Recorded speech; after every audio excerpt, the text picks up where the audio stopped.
If something in your relationship feels off, but you can't explain why. If you've spent years trying harder in the relationship and yet it just keeps hurting, this space is for you. Welcome to the Covert Narcissism Podcast.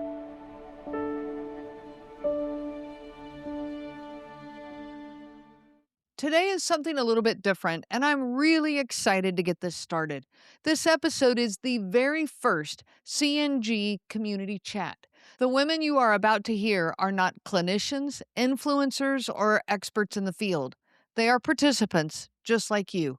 People who listen to the podcast, consume the information, read the books, and are trying to make sense of what they've lived or are still living through. They've chosen to voluntarily participate in this community conversation, and for privacy and safety, their real names are not being used. If you've already listened to all the experts, if you've already read all the articles, watched the videos, and understand the dynamics intellectually, these conversations are meant to give you a break from all the analysis. Instead, they offer something a little different. The voices of people inside the experience. People at different stages, people asking the same questions that you may still be asking yourself. The goal here isn't therapy, or it isn't fixing. It's connecting, it's reflecting, and it's hearing in real time that you're not alone. The topic for this first chat is why I still question myself even now.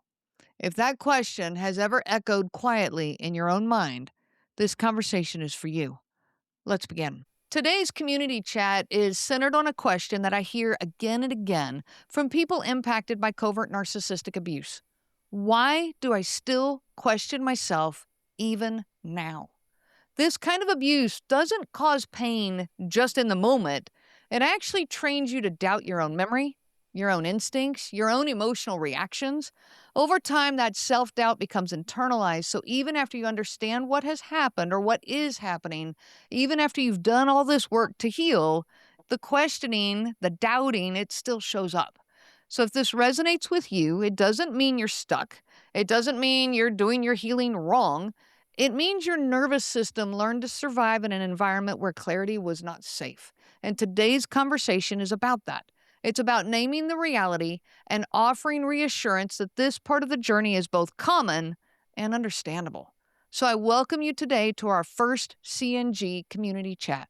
Hi, everyone. Thank you for being here. Everybody just take a minute and just say hi. Hello. Hi. Hi, Renee. Hi, everyone. Hi, everyone. So let's get started. I've got 3 individuals here with me today, and I can't wait to just see, how this goes. Again, this is our very first one, and I'm really excited about it. So the question is, why do I still question myself even now? So whether you're 6 months out, whether you're 3 years out, whether you're still in, but you're 2 years into the research, it doesn't matter. That self-doubt can still show up. And clearly this resonated with the 3 of you. So I want to dive into that. Somebody get us started of just the question, do you still question yourself now? And maybe what does that look like? What does the self-doubt look like? I can get started with that, Renee. I definitely still question myself now. I'm about 6 years out from my end of my relationship, and I have those periods of self-doubt less and less frequently than I used to. So I want to give people hope that it does diminish with the passing of time, but it still occurs for me even now. Even 6 years later, it can still occur. Okay. Anyone else? Well, I think, and I feel a little better now because I believe I still question myself, and it's because it's so recent. It's been 6 months. So there's hope, and I see it. It's going to go away some time. Maybe it's because it's too recent, and I still question a lot of my decisions. But I just give comfort that maybe it's too soon for me. Okay. So let me throw the question back at Donna. So Beck is 6 months out and you're 6 years out. Do you have a time frame on when some of this started to really get better? I feel like at about the 1 to 2 year mark, in that when I was at least 12 months out, things started to get a lot better. But I think it also depends on how frequently you're interacting with that person. and how much they're popping up in your life, the less you have to do with them, the easier it is to get the space to do that healing and not have those triggers for the self-doubt. That is very true. That is very true. Lizzie, with you, what do you think? Self-doubt still showing up for you, or where are you in all of this? I am been researching it for 6 months and discovering and learning so much. Absolutely that rabbit hole of just all the information I can possibly find. And, the boxes don't check here, but the boxes check here. And seeing the patterns and keeping the notes and, marking everything down, and then having those breadcrumbs and having those good days and going, oh, maybe it's just my imagination. Maybe I'm just over emotional for right now, or something else is going on for me, or it's me. And then, the cycle lasts short. It's a shorter and shorter good part of the cycle. So you're going, wait, no, hang on. And then you say something and all of a sudden the cycle now is longer, and you're like, wait, now I've got 4 weeks of good instead of 4 days, and maybe it's okay. And then something will happen, and it'll be a nothing will happen, and I'll go, okay, what am I missing? And go right. And then you cycle back in and you go, okay, checklists and cycles and being surrounded by it all the time. Yeah. Okay, so we have very different stages here, which is really kind of cool, that all three of you are in a very different place. And I remember that rabbit hole, Lizzie. I remember the rabbit hole, jumping in for all I was worth into the information. It was like I couldn't consume it enough. I want to ask you this in regards to self-doubt. Before I opened up that rabbit hole, my self-doubt had reached an all-time high. I couldn't do anything right. And I always just thought, I just can't ever do anything right. But as soon as I started reading about some of these things, when I started coming across this information, the words just jumped off the page at me. But as my awareness went up, I already started a shift already started to occur in that self-doubt. Are you experiencing that? Yes. Up until the moment of that light bulb kind of switch, of just, the lightning strike of everything clicks into place, and you can almost physically hear it in your brain, and all the locks unlock. I had been telling, we were in couples therapy because I thought it was communication on my end. I thought it was me, and I had been telling my personal therapist, and the constant theme was, I feel crazy. I feel nuts. I know this is happening. I know I'm doing this. I know I'm doing X, Y, and Z. And yet I'm being told I'm not. And I know I'm not. And then I'm going, well, maybe I'm not. And it's just small. It's just enough detail that it could be you're not thinking of it correctly. And once the locks, all the keys went into the right locks and everything started to open up, I still feel slightly paranoid, but I'm not crazy. Right. So Right. I'll take it. Yeah. Donna, do you remember those days of when the light bulbs all started going off? I do. I remember that very well. And I remember what it was like before the light bulb went off, when I did think I was crazy, when I got accused of things that I knew didn't happen, but I would doubt myself and think maybe they did. Maybe I've read that email wrong. Maybe I was incorrect. Maybe we did really get charged for that thing that I'm being accused of overspending on. But I was right, and I had the evidence to prove it. But I just felt like I was crazy. Beck, can you relate to that, feeling like you're crazy in the midst of all this? It's kind of weird because in my situation, I knew it wasn't me. I knew Good. it wasn't me. I was clear that it wasn't me, but I didn't have the courage to leave. I didn't understand myself. That is why I'm still here, and I couldn't have the courage. But I knew that I was doing everything right, that I was giving a lot, and I was just accommodating or adjusting to the way he was, not just for him to get mad or something. It's walking on eggshells all the time. But I knew that it wasn't me. Good for you. Good for you. Not everyone can relate to that, and I'm really glad to hear that is the case for you. So your self-doubt showed up not as, "I'm doing things wrong here." Your self-doubt showed up as, "I don't have what it takes to leave." Yes, that's right. Okay? Okay. And I didn't, because he was the one that ended it. Okay. So and at the end, I was right. I didn't have it. So, but he was the one that ended it, and I saw that as the only way out. I have no choice, and Okay. So let me ask you, Beck, with self-doubt today now, so you're just a few months out, and but you knew that it wasn't you in the midst of all of this. So is self-doubt something you're still dealing with now? Did this impact your ability to go forward in setting up life for you? something that Donna mentioned, I think, is key, because I left without wanting to leave, even though I know it wasn't good for me. So I was still in love with him, and he continued looking for me. So it will pass 3 weeks, and I'll be strong. I never text, but he texted, and I responded. So it will be 3 weeks. I'll be strong and say, no, I don't want this. And then he'll come back again, and he texts me, and I went back again, like, to see. And in this time, he was like completely clear not to go back, but he wants to be close to me. So it was just a month ago that I just decided not to respond, not even a hello. Okay. It was just recent. Okay. So I think I made that big mistake, to continue in contact, because I'm back to square zero. That makes sense. I want to talk about that for just a minute, and everybody can kind of join this conversation. That you got out of the relationship, he left, you got out of the relationship, and then after being out of the relationship, as he's reaching out to you, did that trigger your self-doubt as to, did I make the right decision?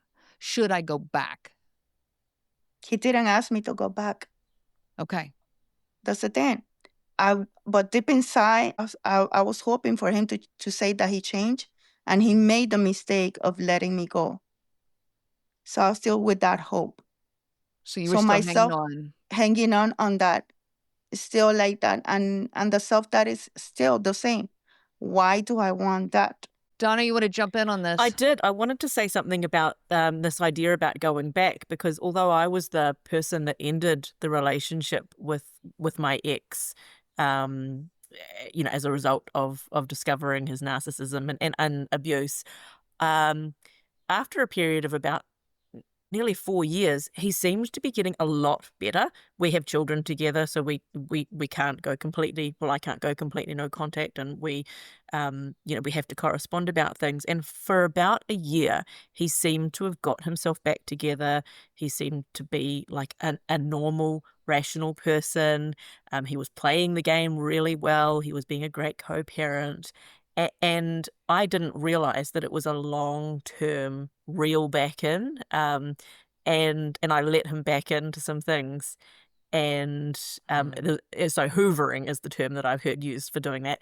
And after his successful hoovering, he started up the abuse straight again. We didn't get back together, but I let him into my life in some other ways, and yeah. Within weeks, the abuse was starting again. So, yeah. If you leave that door open so often with the hoovering, so often, I've changed, things are going to be better now, and they can maintain good behavior for quite a while. And so it can look that way, but it just comes right back. Like that one thing within my marriage I always knew is that the bad behavior was going to come back. It was just always going to keep coming back. So for me, after I was out of the relationship, I didn't go back and forth of, do I want in? Was this a mistake? No, once I walked away, I never looked back. But within the marriage, the last few years especially, is when I went back and forth. Do I stay? Do I leave? Can we make this work? Can we not make this work? So, Lizzie, can you speak to any of that kind of self-doubt as to what is the right thing to do now that you have some of the awareness you have? Oh, that is the $1,000,000 question, isn't it? Yep, And it's probably for going to cost me everybody. about that to figure it out. Um, uh, I would say that I'm I'm currently in the same boat that you were in, where the back and the forth inside. It's and it's been almost like that since day one.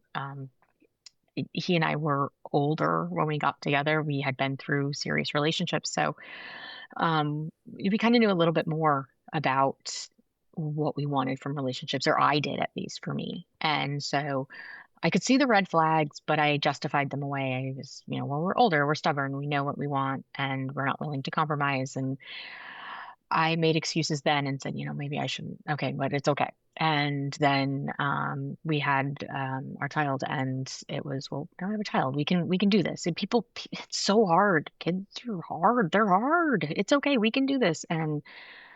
And it's just been constant back and forth of, well, now what's best for them, and what's best for me, and what's best for the family, and what's best for the situation. And every time I think I have to be the best person I can be, which is I need to get out, it's then the guilt and the self-doubt of I'm selfish and I'm doing something wrong by doing this, and I'm breaking up families, and I'm ruining people's lives, and I'm destroying what could be, from the outside looks perfect, looks wonderful. Why can't you just be this way?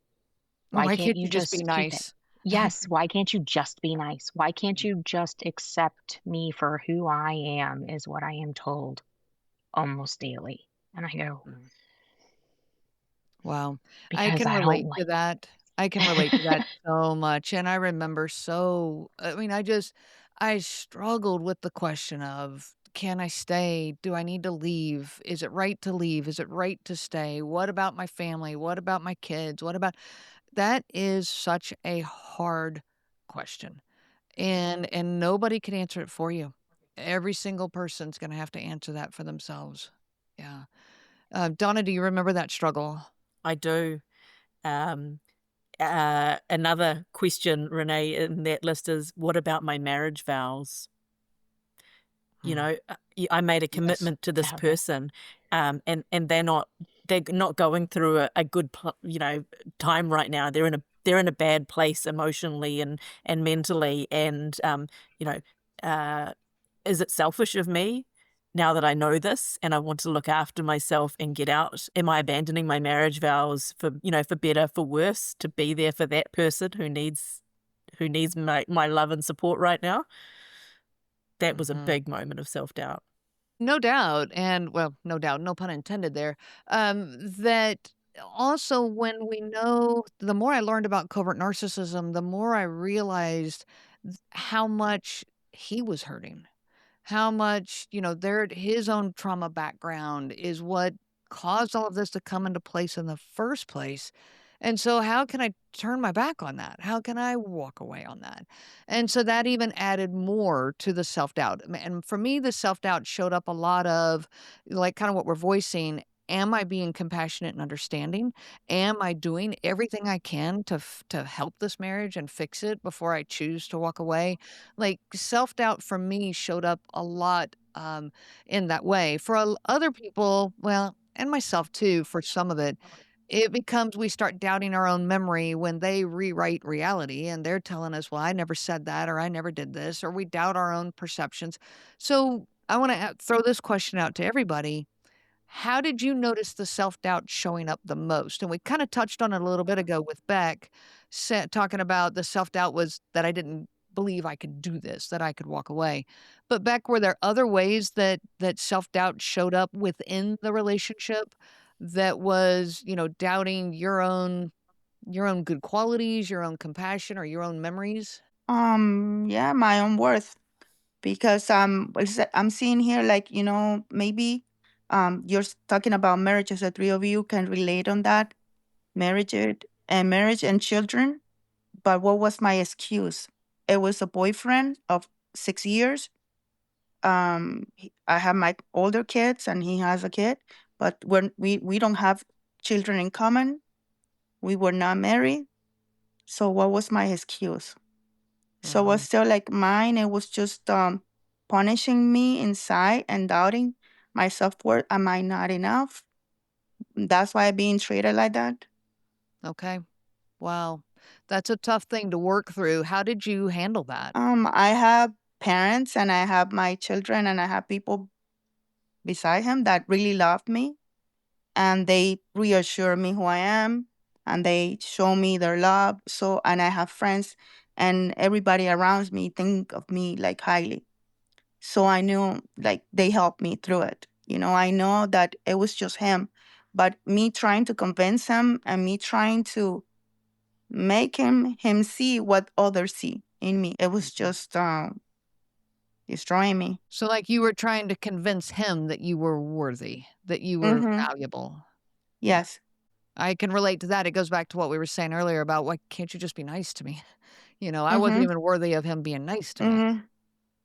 Yeah. I even asked him, why I'm just treat me the way I treat you. Mm-hmm. Why you're not able to treat me if I treat you the right way? Can you not? Okay.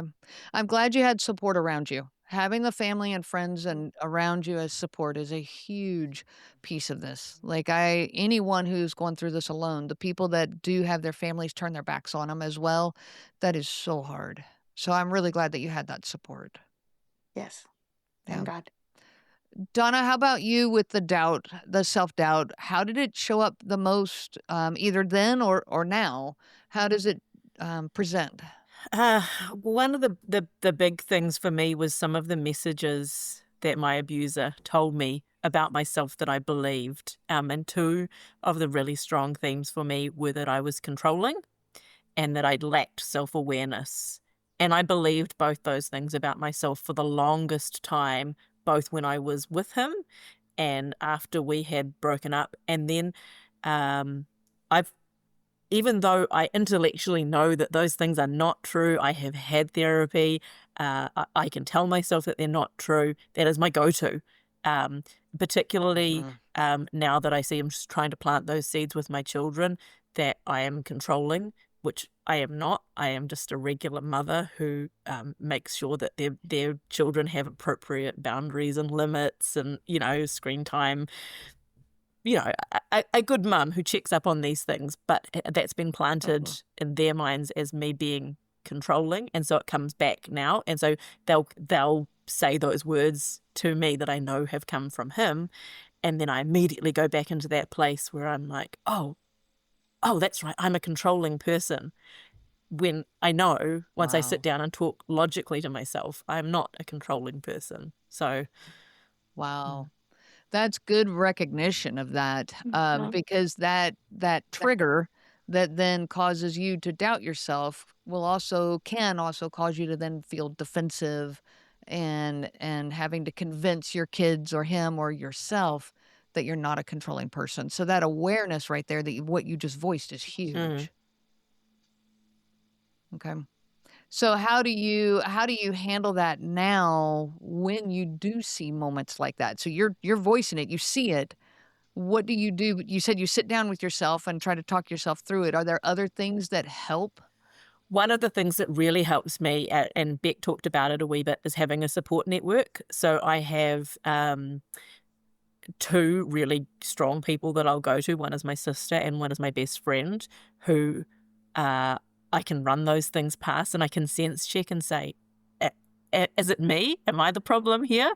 Or is it, is this another, planted seed of self-doubt? And, 9 times out of 10, they'll say, no, it's not you. You're not the problem. Sometimes they'll say, well, you could think about this a little bit differently.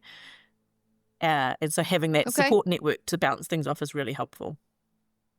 It is. And especially one that you trust enough that you're willing to be vulnerable with. If they do voice, well, you could have done this a little bit different. If it's someone you trust, you can hear those words without getting defensive or reactive to that. Yeah.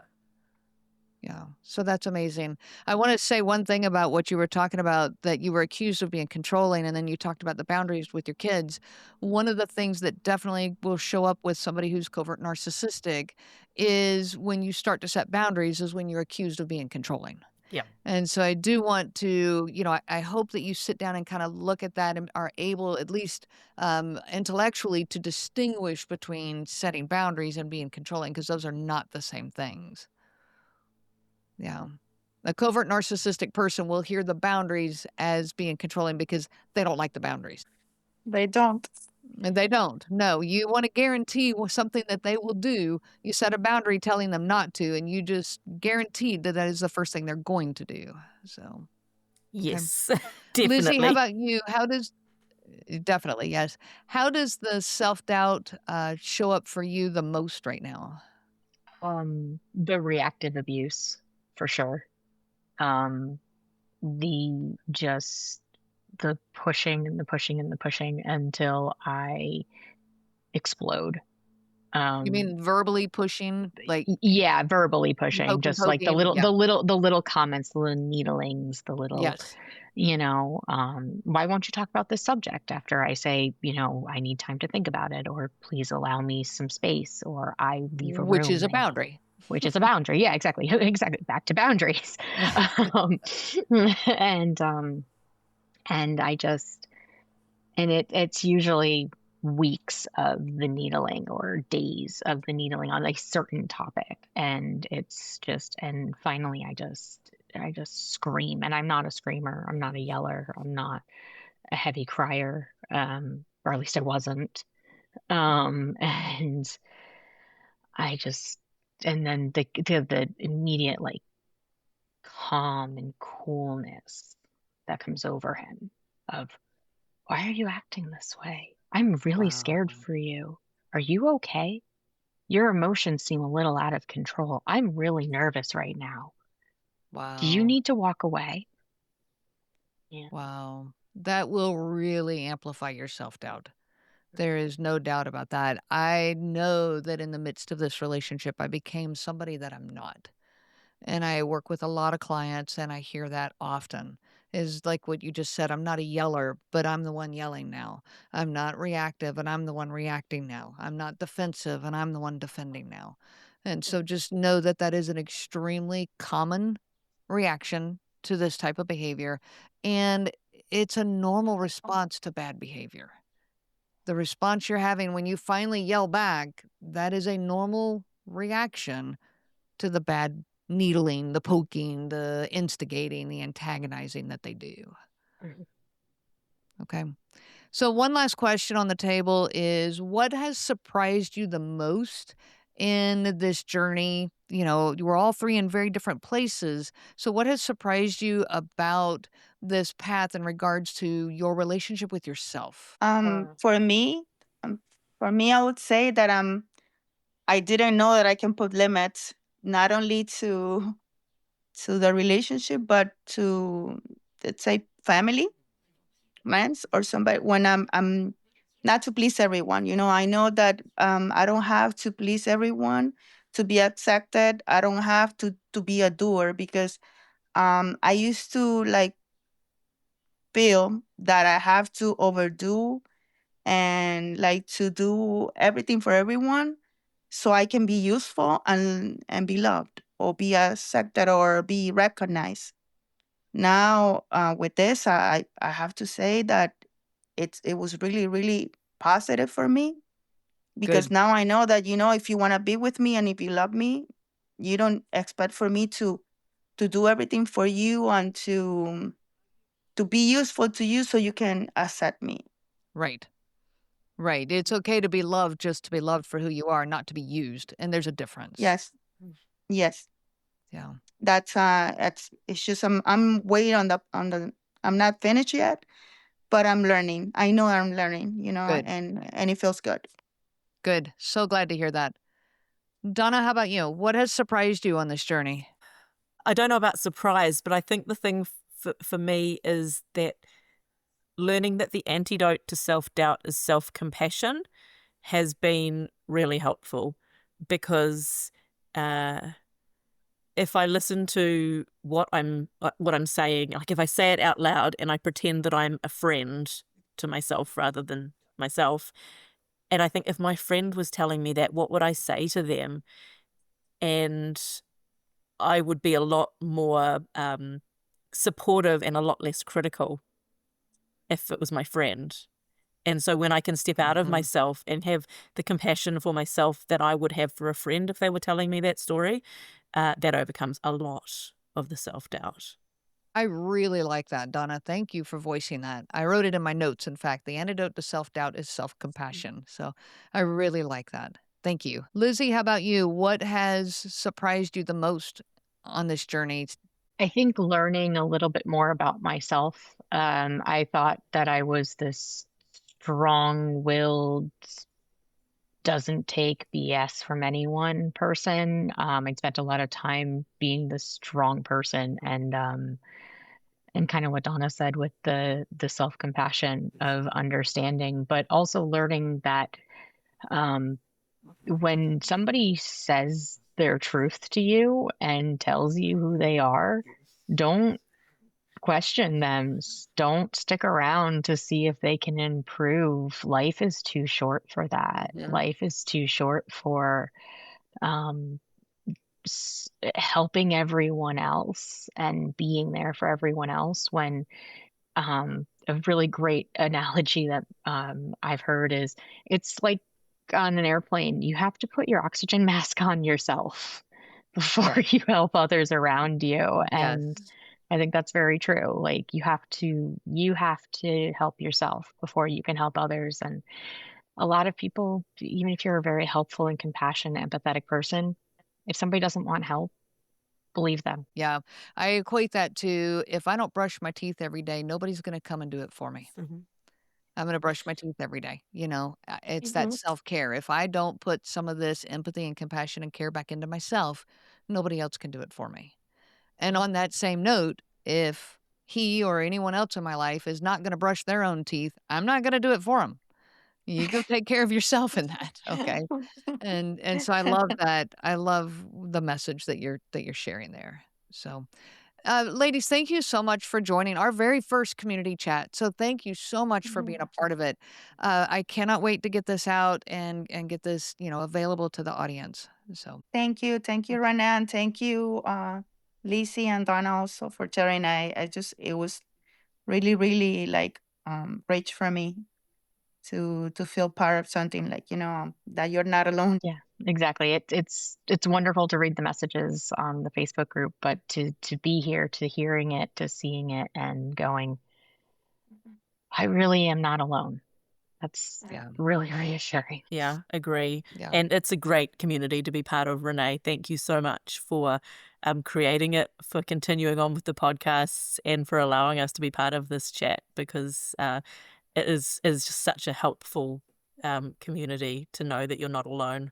You're so welcome, and I love it. Now, as we wrap up, I just want to say how grateful I am to these women who joined me for this very first community chat, and to you for listening.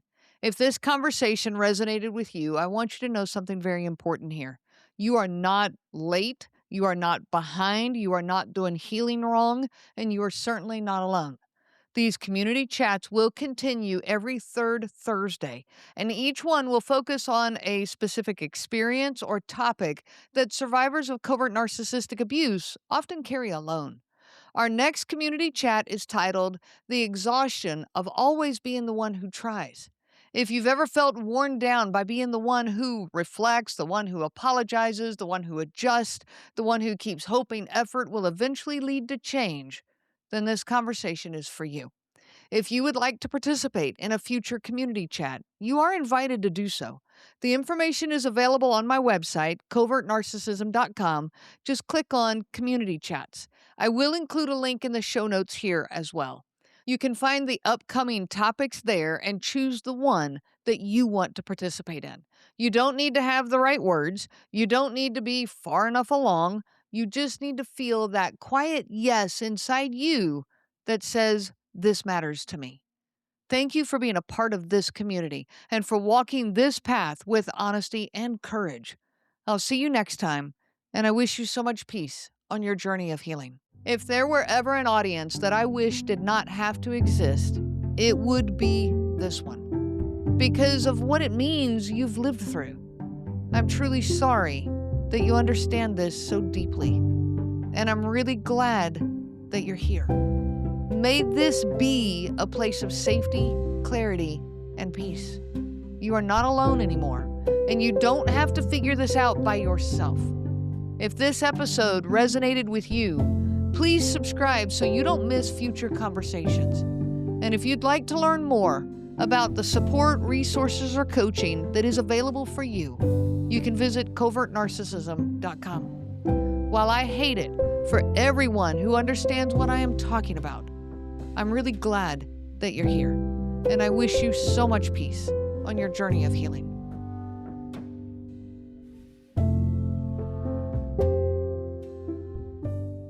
The information provided by Renee Swanson, Covert Narcissism Podcast, and CNG Life Coaching is for educational purposes only and is not to be used for diagnosis purposes. It is not intended to be a substitute for clinical care. Please consult a healthcare provider for guidance specific to your case. This material discusses narcissism in general. Renee shares stories from her personal experience as well as from those that she has worked with for several years. Her material does not claim that any specific person has narcissism and should not be used to refer to any specific person as having narcissism. Permission is not granted to link to or repost this material to support an allegation or support a claim that any specific person is a narcissist. That would be an unauthorized misuse of the material and the information provided. Thank you. If you like the show, please take a moment to rate, review, and subscribe. It really does help the show to grow. Thank you for listening.